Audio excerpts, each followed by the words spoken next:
National highway 48નો વળાંક બન્યો જોખમી। જાંબુઆ જીઈબી કટ પાસે કાર અને એક્ટિવા વચ્ચે ગમખ્વાર અકસ્માત। પૂરપાટ ઝડપે આવતી સ્વિફ્ટ કારની ટક્કરથી એક્ટિવા ભમરડાની જેમ હવામાં ફંગોળાયો હતો।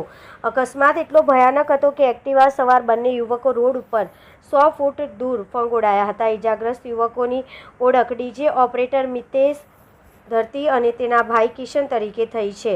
ગત મોડી રાત્રે આશરે 1:45 વાગે નેશનલ હાઈવે 48 પર ક્રોસિંગ વખતે આ ઘટના બની હતી। સુરતથી અમદાવાદ તરફ જતી કારે હાઈવે પર એક્ટિવાને સાઈડના ભાગે જોરદાર ટક્કર મારી હતી। સ્થાનિક લોકોએ ઇજાગ્રસ્ત યુવકોને સારવાર માટે એસએસજી હોસ્પિટલ ખસેડ્યા। બે પૈકી એક યુવકની હાલત અત્યંત નાજુક છે। ત્યારે સવારના 4 વાગે છે। મેં મારો ડીજે ઓપરેટર છે કાંચા, મિત નામ છે એનું। એ લોકો એક્ટિવા લઈને નીકળી રહ્યા હતા તો કોઈ અજાણ્યા ગાડી ચાલકે એને ટક્કર મારી તો લોકોને લગભગ સમથિંગ અહીંથી કે અડધો કિલોમીટર ના કે પણ 500 મીટર જેવા ફેંકાઈ ગયા લોકો। એ લોકોને અને એ છે હિટ રનની ઘટના છે। આ કેટલા વાગે આ સમથિંગ 1 વાગે થયું છે। કેટલા જણ સવાર હતા? 2 જણ સવાર હતા। હવે એકની કન્ડિશન તો બહુ સિરિયસ છે। શું કહેવામાં આવ્યું છે ડોક્ટર દ્વારા? એવું કીધું કે જે બીજો સિરિયસ છે કે એમના ફેમિલીને બોલાવી લો, એની તબિયત બહુ જ ખરાબ છે। અવારનવાર આ રીતે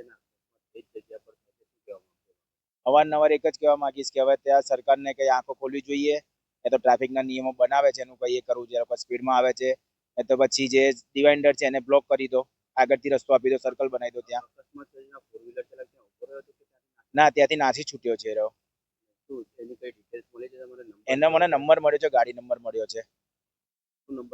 એનો ગાડી નંબર છે GJ06 CR0792। એવું જાણવા મળ્યું છે કે ગાડી ચાલક ત્યાંથી દૂર જઈને કઈ ગાડી એ ત્યાંથી જાંબાથી ગાડી જે ભગાઈને આવ્યો સુસન સુધી, એટલી સ્પીડમાં આવ્યો છે ને ત્યાં ગાડીની તમે હાલત બી જોશો તો બી એટલી ખરાબ છે કે લોકોને ખબર પડી છે કે એને બહુ ખરાબ રીતે એક્સિડન્ટ કર્યું છે। અમારી માંગ એક જ છે કે એને કડકથી કડક સજા મળે, આને જે એક્સિડન્ટ થયું છે લોકોને પૂરેપૂરું વળતર મળે અને લોકોને જલ્દથી જલ્દ સરકાર કે પોલીસ એને જેલના હવાલે કરે। કેમ કે મને લાગે છે કે જે ગાડી ડ્રાઈવર છે એ 110% પીધેલો જ હશે, કેમ કે જે આટલી સ્પીડમાં છે ને એ રીતે નૈનેશ ઠાકોર।